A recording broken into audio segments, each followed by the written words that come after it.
দুঃখ গ্লানি সমুদ্র জলে ভাসিয়ে দিতে কক্সবাজারে বিকেল থেকেই ঢল নামে লাখো পর্যটকের। সূর্যাস্তের মধ্য দিয়ে যেন তারা সমুদ্রের নীল জলরাশিতে গা ভাসিয়ে বিদায় দেন সব অবসাদ।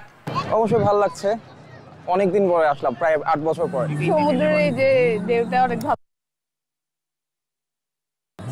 পর্যটন নগরীতে 31st উদযাপন ঘিরে বিশেষ নিরাপত্তা ব্যবস্থার কথা জানায় প্রশাসন। এখানে 6টি স্থানে পিকেট, 10টি চেকপোস্ট এবং স্ট্রাইকিং, হুন্ডা পেট্রোল, এরপরে আমাদের টিভি টিম, এরকম সাদা পোশাকে নজরদারি, নানা স্তরে আমাদের নিরাপত্তা পরিকল্পনা নেওয়া হয়েছে এবং কার্যক্রম শুরু হয়েছে।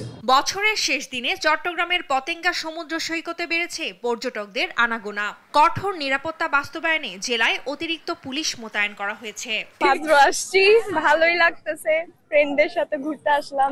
আজকে বছরের শেষ দিন, একটু ঘুরবো, বছরের জন্য একটু করতেছি। সাগরকন্যা খ্যাত পটুয়াখালীর কুয়াকাটা সমুদ্র সৈকতেও বছরের শেষ সূর্যাস্ত উপভোগ করতে ভিড় করেন হাজারো পর্যটক।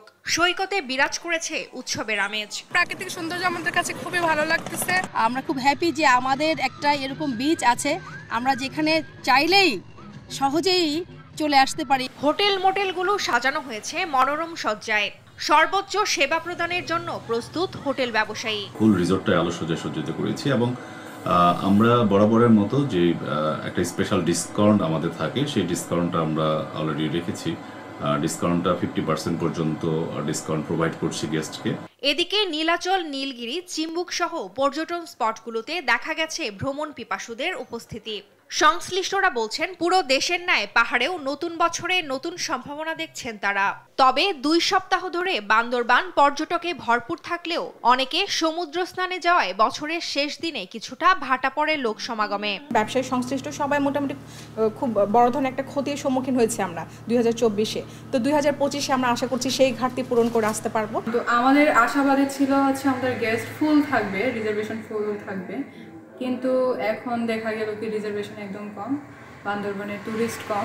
তবে আশাবাদী নতুন বছরের কিছু ভালো হোক। নতুন বছরে দেশে ফিরে আসুক শান্তি, সমৃদ্ধি, স্বস্তি ও গতিময়তা, এমন প্রত্যাশা সবার। টুম্পা আফরোজ, নিউজ ডেস্ক, দেশ টিভি।